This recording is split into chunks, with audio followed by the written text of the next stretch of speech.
Today there are over 2.5 billion people in the world who have yet to hear the gospel of Jesus Christ. How can we communicate the gospel in a way that is clear to them? As you go out and seek to communicate the gospel cross-culturally, you already know that you'll need to change the way you dress and the way you behave. You may even need to learn a new language. But one thing you may not have considered is that you may need to change the way that you communicate God's truths. Hi, my name is Corey Garrett. And I'm Katie Garrett. We work with SIM in West Africa. As missionaries, we are professional communicators. Our job is to get a message across, the most important message that there is. We believe that as we witness to the love of God found in Jesus Christ, the Holy Spirit will work in people's hearts to convince them of the truth of this message. But part of our job should be to strive constantly to create interactions where successful communication takes place.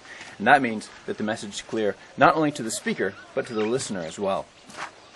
So we learn the language, we dress like the people around us, we try to understand and participate in our host culture. But often, after doing all those things, we try to communicate the gospel in the way that's best for us, expository preaching or handing out printed materials. But most people learn best through oral learning methods.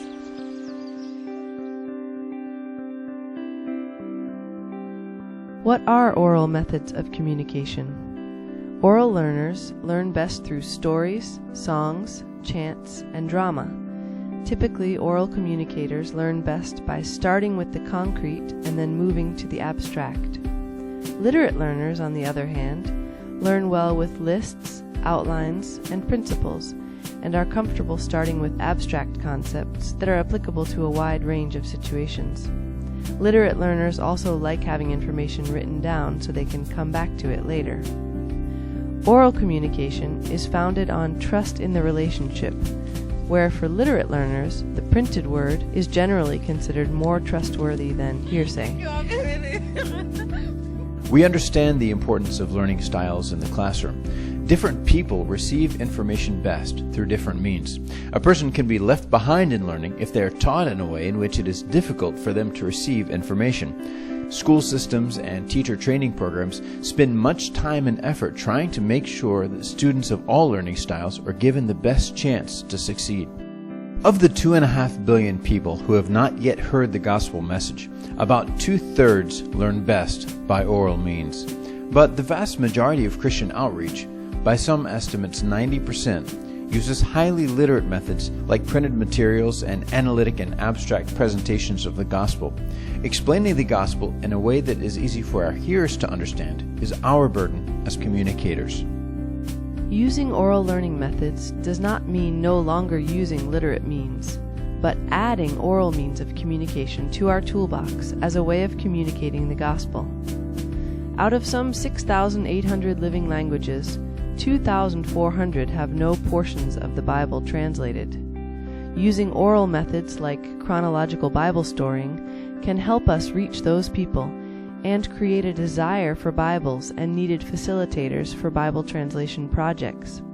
Many people who come to Jesus through oral means then want to learn to read so that they can read the Bible for themselves. Using oral learning methods means not requiring people to learn how to read before they learn about Jesus. Getting this right, understanding and implementing oral forms of communication, is a vital step forward in our work of evangelism and discipleship.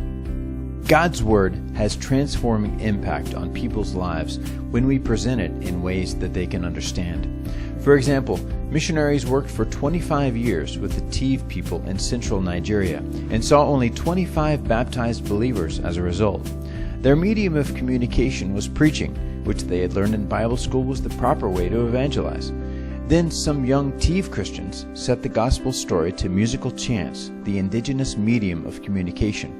Almost immediately, the gospel began to spread like wildfire, and soon 250,000 Tivs were worshiping Jesus.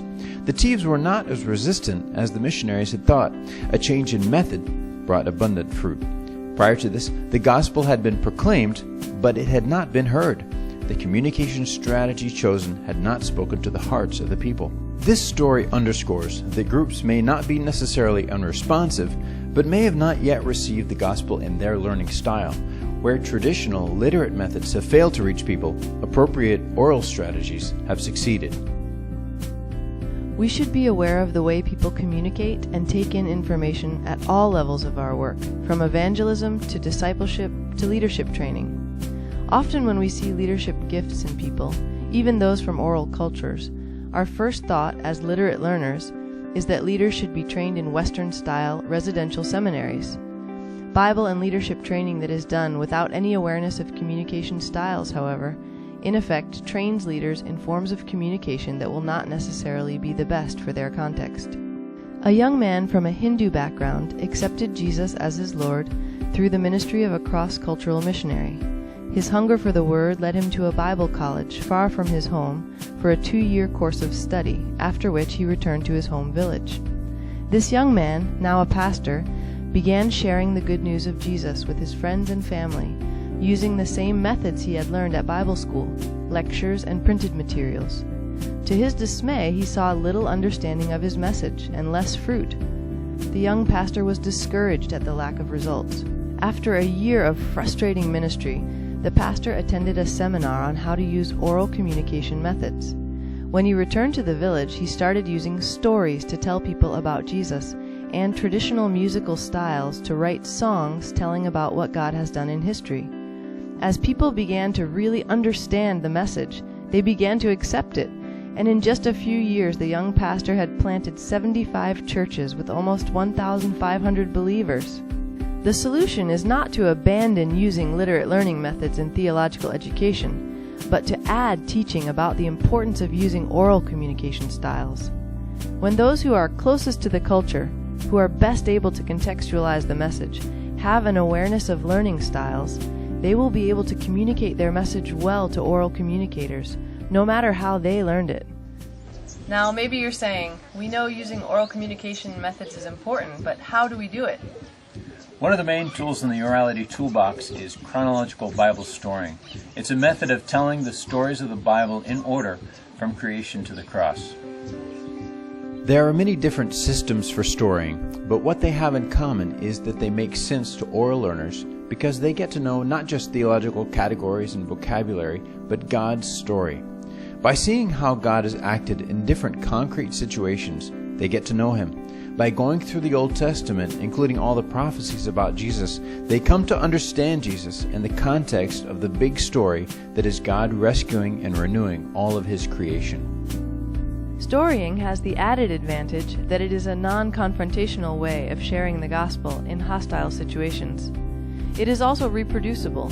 When an oral learner hears and then learns the stories, he or she can then tell them to others.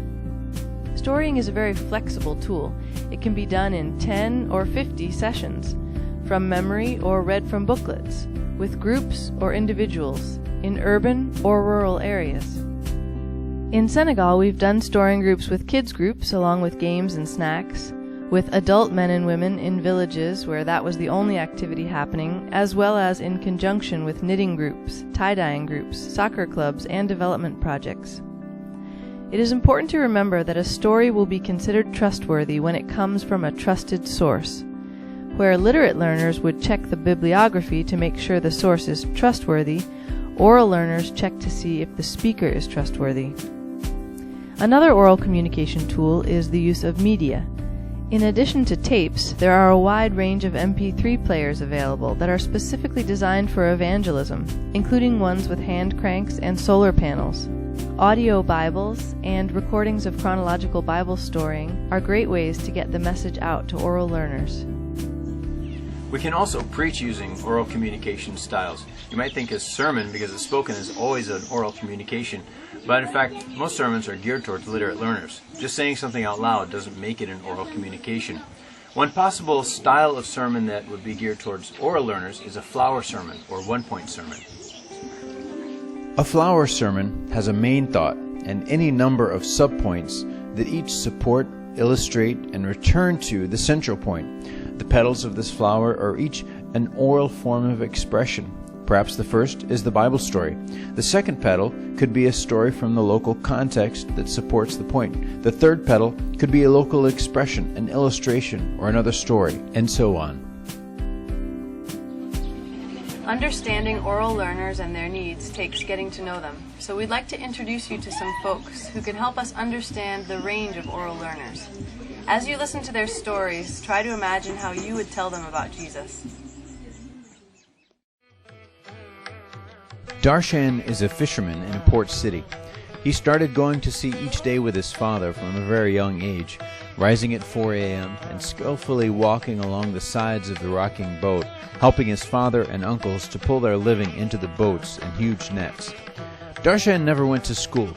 He does sometimes wonder what it would be like to read, but with radios close by and all the really important news being that of the extended family, there is not the motivation to take advantage of the literacy classes offered in his neighborhood.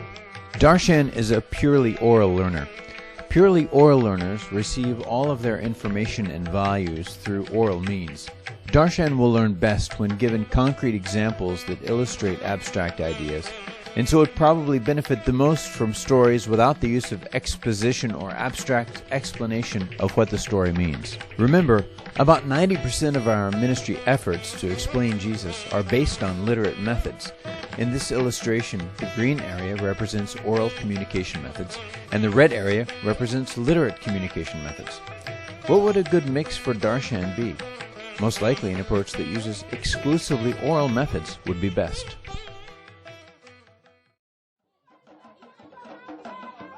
Fatu lives in a small town.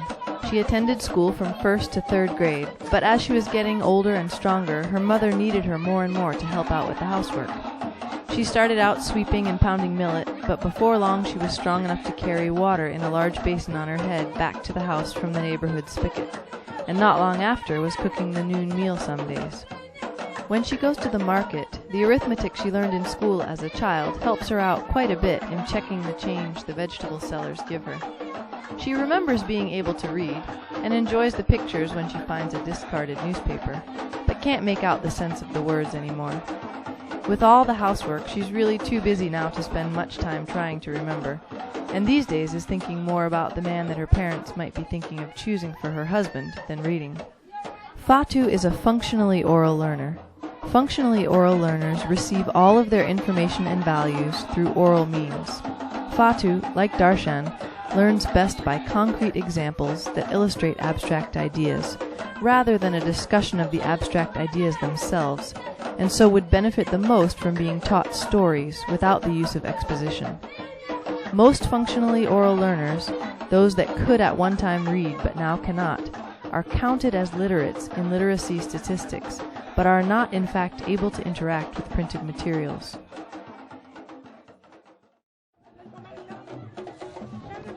Abdu lives in a mid-sized city. He went to school up through 7th grade, and although he quit going to school because his family needed him to help out with his uncle's metalworking business, he can still read. He enjoys slowly working through articles in the newspaper, but it's so much work that he tires after a paragraph or so. He reads so slowly that by the time he gets to the end of a sentence, it's hard to remember what the beginning of the sentence said. Although, like most people, news of family and friends is the most important thing in his life. He enjoys talking about abstract ideas and interacting with his friends about religious ideas and trying to understand the deep things of life. Abdu is a primarily oral learner. Primarily oral learners have the ability, but not the preference, for learning via literate means of communication. Most of their information is received, and all of their values are formed through oral communication. This type of person is used to learning through oral means of communication, like stories. He can take in printed information, but only with difficulty. He usually would learn best by concrete examples that illustrate abstract ideas, followed up by exposition connecting the dots between the stories and talking about the implications of the different stories when taken together.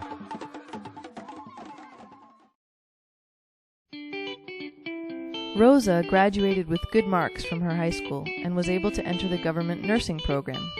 She is now a nurse and has a good job in a medium-sized town's hospital. In high school and her nursing program, she had to read books and depend on her notes to study and write many tests. She is very comfortable reading and can read at a high level. She tries to stay up to date on what's happening in medicine by perusing the medical journals that the hospital receives, and quite often can make use of the information in the technical articles. When it comes to home life, though, and particularly in regard to religious matters, her sources of information are her local religious leader, her father and uncles, and her husband. They tell her the stories that frame who she is, how she got here, and what her life is about.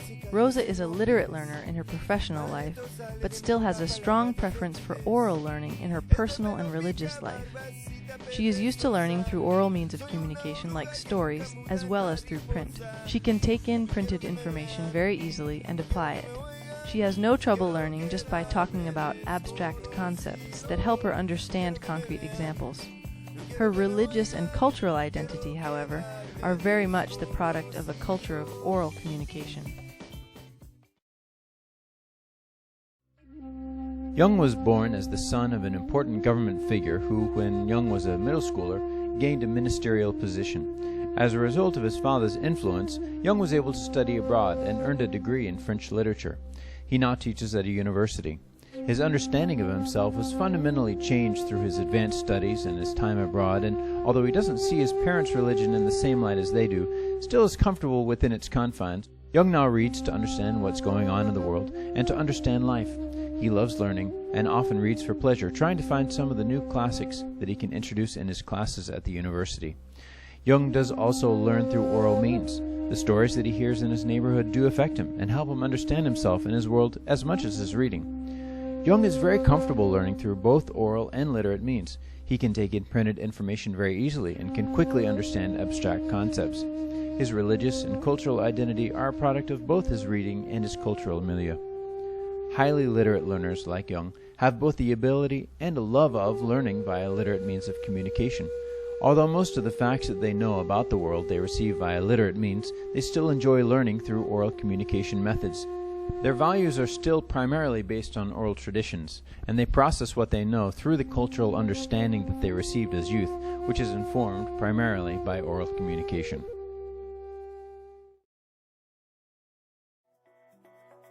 There's one more layer of orality that we need to be aware of, mainly present in the global youth culture, called secondary orality. Secondary orality refers to people who can read well, but whose values and identity are shaped primarily by media, like radio, television, and the internet. Omar is a high school student. His family is not among the richest, but in the capital city where he lives, more and more people have satellite dishes as well as computers. Omar goes to school and reads his books and is an average student, but he doesn't read anything not directly related to class. He loves watching dubbed TV programs from other countries, and he and his friends can spend hours watching funny YouTube videos. The ones in French they understand easily, and the English ones they usually can make out between them. Omar can learn through literate means, and does when it is necessary, but when given the choice does not read. He has by no means left behind his parents' religion, but it's mainly a Friday thing. His real identity and home is in the world of the media that he and his friends occupy. Omar is relatively comfortable learning through both oral and literate means. He can take in printed information with little difficulty and can deal with abstract concepts. His religious and cultural identity are a product of both his culture and the media he enjoys. The best way to reach Omar with the gospel message would be through the media he loves.